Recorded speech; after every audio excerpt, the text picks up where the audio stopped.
Today I have with me Kelli Beckman.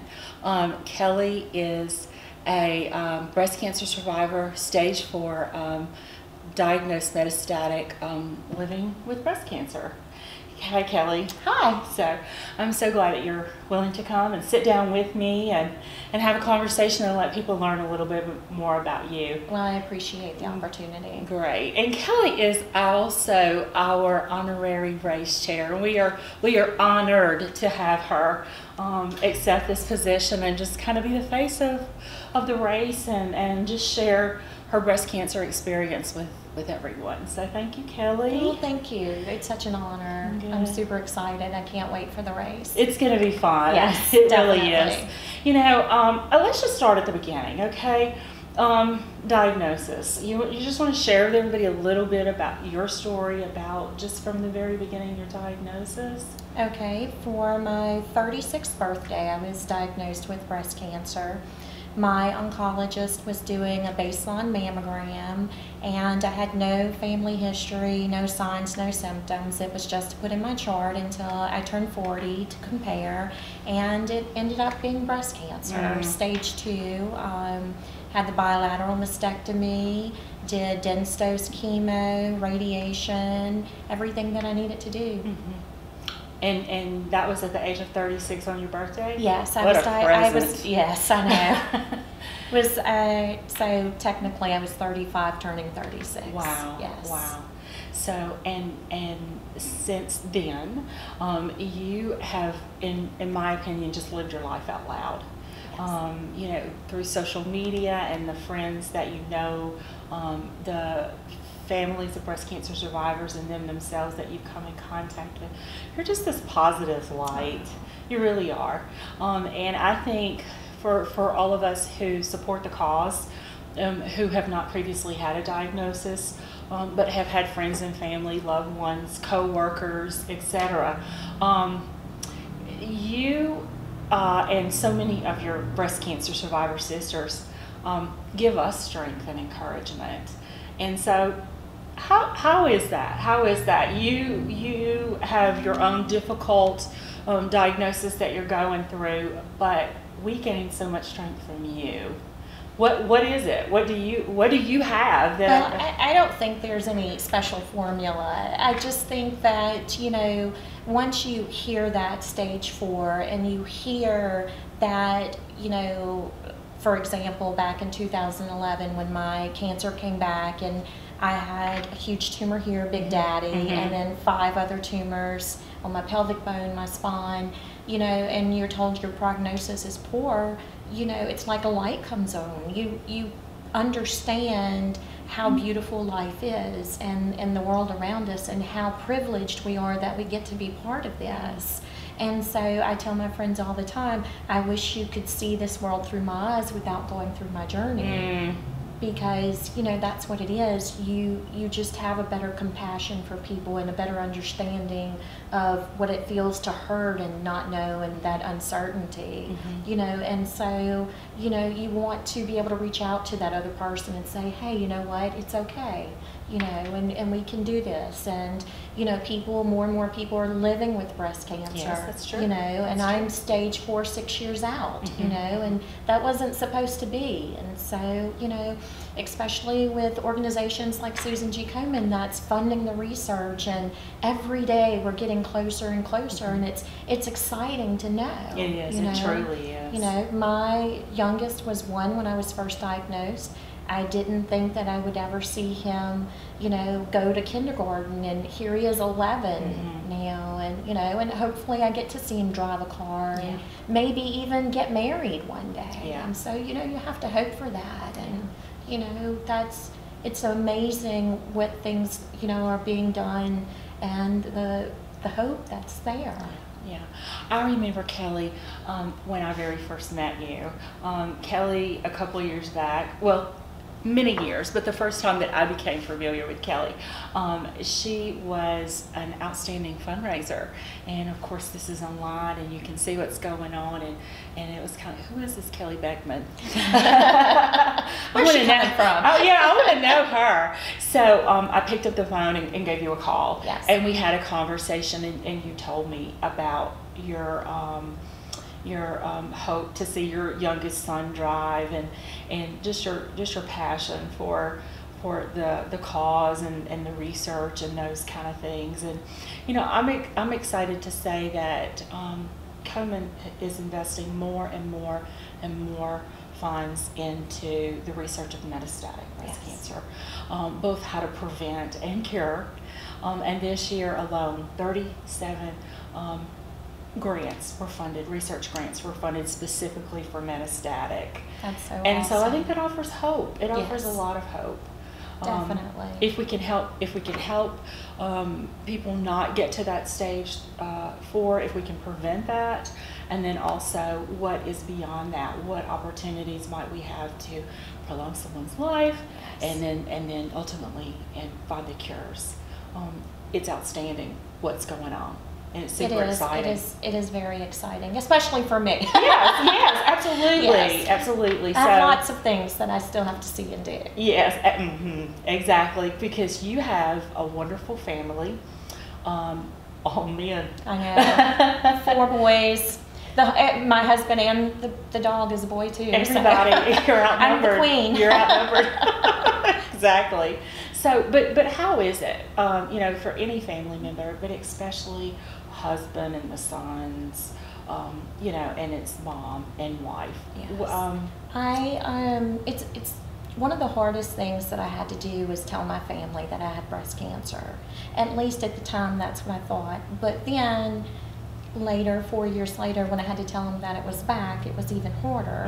And now recently in October, it's back a 3rd time. And I think that my youngest 11-year-old, he handled it best, but he was 1 when I was first diagnosed.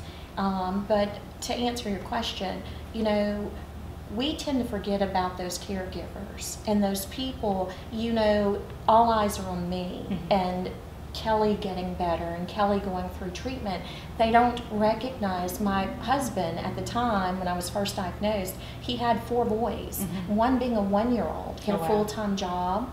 He's also a basketball coach. So he had to pick up the home life, his normal job, and still take care of me, and act like everything was okay. And you tend to see that they get overlooked, and you have to remind them that they have to take care of themselves as well. And so I know for my children, although it's hard for them to see their mom like this, I find that my boys are more compassionate and more understanding, and they're better people because of it. If it was my wish, it would never happen to them. But there are many blessings for my family that has come out of this. I've met amazing people. I've been able to share my story. I've been able to hear other stories. I've been able to be involved with such a wonderful organization. And, it's just finding the good in what's going on. It's knowing this is my journey and this is what I'm meant to do, and you just have to do it. You have to move forward. And every time that I'm able to hear someone say, oh, that's exactly how I feel, I feel like I've done something and I've helped someone, and and that's all that I want to do, and find the happiness in things and not worry about the little things. And you and your family, it just seems like all of you guys have adopted that Yes. Mantra, if you will. Your husband Chris is such a wonderful support, and it's kind of like I don't think about Kelli without Chris, and Chris without Kelli. You guys are like a unit.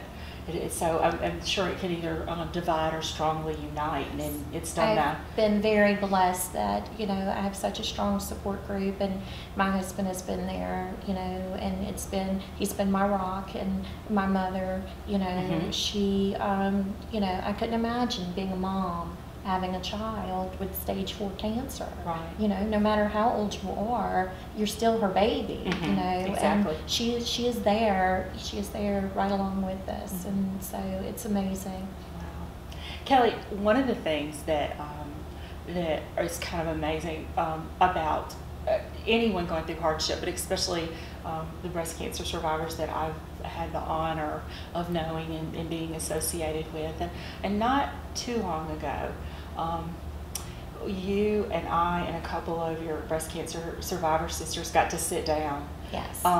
And it was amazing, and a lot of fun, actually. And it was, you guys, I mean, there's a time to cry, but there's a time to laugh too. Yes. And you guys do that so beautifully, and just find actually humor in things sometimes. You have to. So, would you? And we can cut this out if you want to. Okay. But would you tell everybody the story about the brownies? Where I made a decision that since I had cancer, and the second time that I was diagnosed, and I had poor prognosis, so I was like, I'm going to eat the brownies. And people would bring me dinner. I'd say, make sure you bring a dessert of brownies. And I could sit there and eat almost the whole pan of brownies. Now, the downside to that is I didn't die, so I gained 30 pounds. And then I was like, oh, wait, I'm going to live, so now I've got to go to the gym. And that is a part of your everyday regimen now. You're active, physically active, and yes, just living life, really. Yes. And I actually have just started back exercising from my femur operation. You know, yeah, and I say eat the brownies. I mean, enjoy life, you know. I mean, don't just eat brownies, but, you know, I mean, you only live once, and it's for a very short period of time. And, you know, I know, you know, I was telling someone earlier that, you know, we all know that we're going to die at some point, but it seems like when you get something like cancer, you have this immediate time stamp. And it's like, oh wow, I'm not Wonder Woman. I am going to die one day. And all of the petty little things just fall away, and you recognize what's important. And dessert is important. And good shoes. Good shoes and brownies. They're right up there at the top. They're right below family, right? Exactly. Yes. God, family, shoes. Yes. Dessert. Well, exactly. And I wanted to mention that because I know your faith is so strong. Yes. And you do have a strong relationship with God, and yes. then also you're not afraid to share that either. No, not at all. I mean, He knows exactly where I am and what I'm going through, and you know, I find myself negotiating with Him, and you know, we're pretty much on an even keel. He has me, I have Him. We're good. Yes. But you do. Kelli's very active on social media, and she has a lot of friends, and I'm sure you would welcome more social media friends. Is that correct? Yes, definitely. And so even in your beautiful writings on social media, thank you. You share your heart. You really do share your heart, and it's so faith filled as well. And I know for me, who is in the trenches, you know, I'm worried about the bottom line, and are we getting all the paperwork done, and you know, is this happening and that happening for, say, for instance, for upcoming Race for the Cure, from the operations side and all that kind of stuff. And then I go to Kelli's Facebook and I read, and it just brings me back to why we're doing what we're doing. You know, what's really important. It's also a reminder for me. Yeah. You know, it's also for me to be reminded, and you never know what someone is going through. You never know what kind of day someone is having. And you know, that one positive thing, that one smile, that one kind word can change so much, because it has for me. So I know that it can happen for other people. And you know, we get so busy in our own lives and wrapped up in our own world that we tend to not see people and not see what they're going through. And you know, and I'm thankful that I have cancer, but it's an opportunity to be able to stop and look at someone in the eye and see what they're going through. You know, kind of a window into the soul type thing. Right. You know, because you're more aware, because I know a lot of people look at me and don't understand that I have stage 4 cancer. Right. It's terminal. This is, you know, one day this is probably what I'm going to die from. But you know, most people who don't know me just think, oh, she's happy-go-lucky, and you know, they would never guess I've had 15 surgeries, or that I'm half bald, or you know, that I have active cancer right now. Right. You know, and so it reminds me, and I always remind my children, you know, you just don't know. You just don't know what someone else is going through. That is so true. That is so true. So, you know, let's talk a little bit about the race, if we can. Okay, yes. You know, and just kind of leading into what you said, you never know where people are and what encouragement they might need. And it offers so much encouragement for the participants, the race participants who are co-workers and like we said, family members, neighbors, friends, church friends, etc. But for the survivors, what does Race for the Cure, what has it done for you as far as? It's very emotional. The first time that I was there, I was overwhelmed. It makes me want to cry, but it feels good to have that support and to see all of those people standing behind you, and to meet survivors that have been there. You know, you're a 20-year survivor, and you think that can be me. You know, and it's if you have not been, you need to go. It is an experience like none other. I mean, you know, there are no words to explain how much it means to someone like me to be able to be part of that and see that, you know, and just see that ocean of pink and all these stories, and you know, the faces of the people that cross the finish line and the survivors, and you know, it's an amazing thing that just touches my heart every time. Sweet. Sorry. No, that's okay. Of course, it's okay. Those are real tears for a real purpose. And I know there's love and there's happiness, and there's just a heartfelt encouragement, and kind of reflecting back to your first time and sharing with others what their first time might also be like. But it's a lot of fun too. It's a party. If you've never been, just get ready for Pink Mardi Gras, but with family friendly. A family friendly Pink Mardi Gras, right? Exactly. Okay. And the costumes and the dressing up and the big hats and the boas, all the signs. It's a lot of fun. Yeah. And then the games that they set up under the tents, and you know, the information that you can get as well, and the food. Yeah. Oh yes. Good food. And entertainment. Yes, always good entertainment, good food. Yes. And good friends, and before you leave your family. Yes. You really are. We had a number of years ago an application space on our volunteer registration, and the question was, why do you want to volunteer? And a gentleman wrote in and said, my mother-in-law was diagnosed, and newly diagnosed, and we were scared to death. We didn't know where to go and what to do and where to turn and all this. And he said, makes me want to cry now. We went to Race for the Cure, and we were so scared.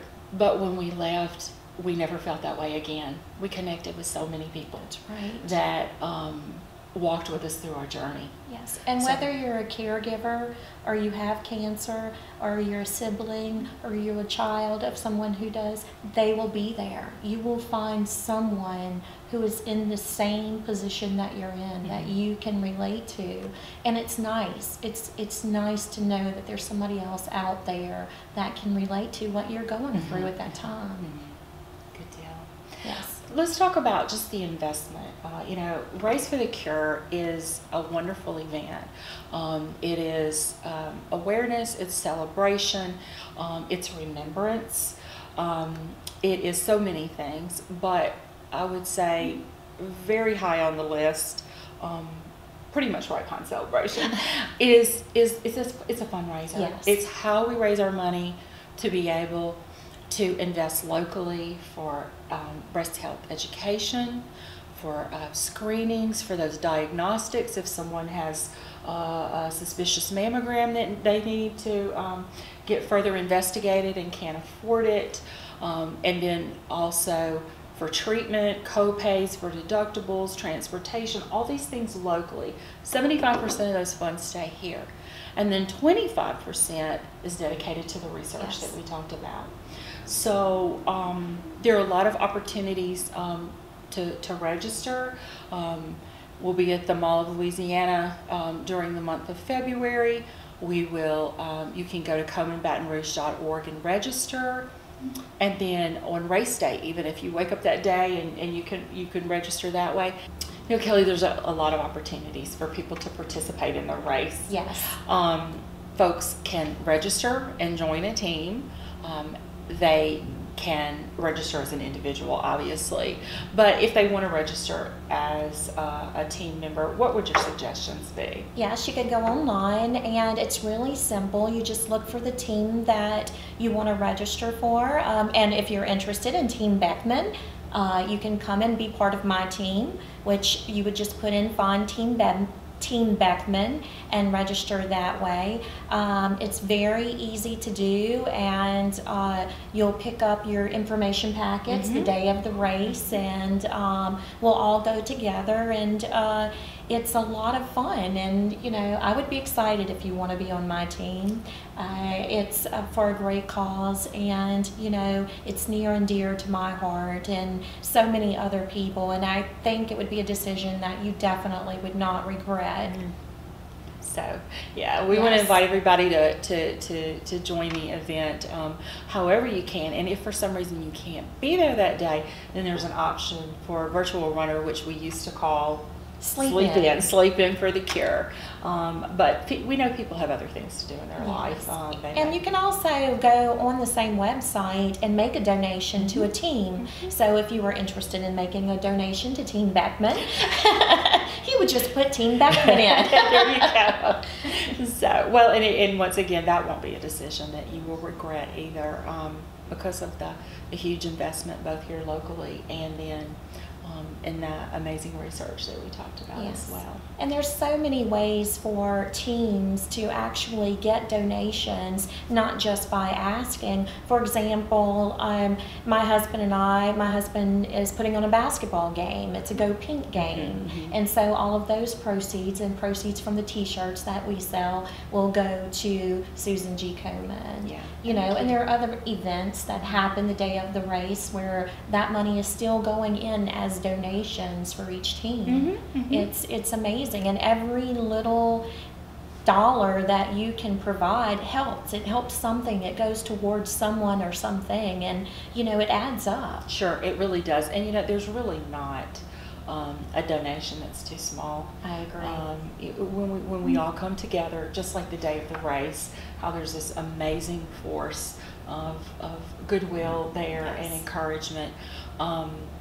You know, those dollars do the same thing.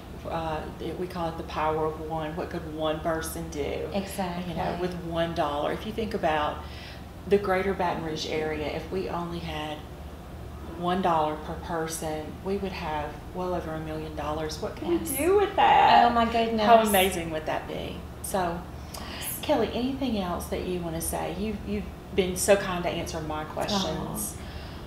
I just want to say, you know, there's always hope, and there's always someone out there that knows what you're going through, and don't be scared to reach out. You know, I'm an open book, and you know, you can look me up on Facebook, become my friend if you have any questions or just need that little support or need to vent. You know, it's not always, you know, great and fun and happy. You know, we do have struggles and it is hard, but we have to make a decision because you're going through it no matter what attitude you have. So you just have to make the best of it. And, you know, I always have room for new friends.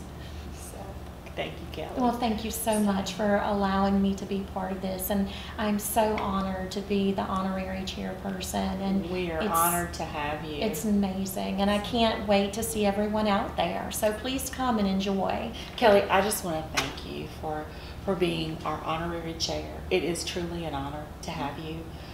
Thank you for talking with me today and just opening up, which you already are, such an open book, and sharing. I know that your words have offered encouragement not only to a breast cancer survivor, but perhaps their friends or family that are walking alongside of them, especially those that are newly diagnosed or somebody that's just getting a little tired right now. So Well, thank you for being amazing. Oh, I don't know about that, but thank you so much. It's such an honor to be able to sit and share this with you, and also to be the honorary chairperson. I mean, I wish that I had the words to express how much it means to me.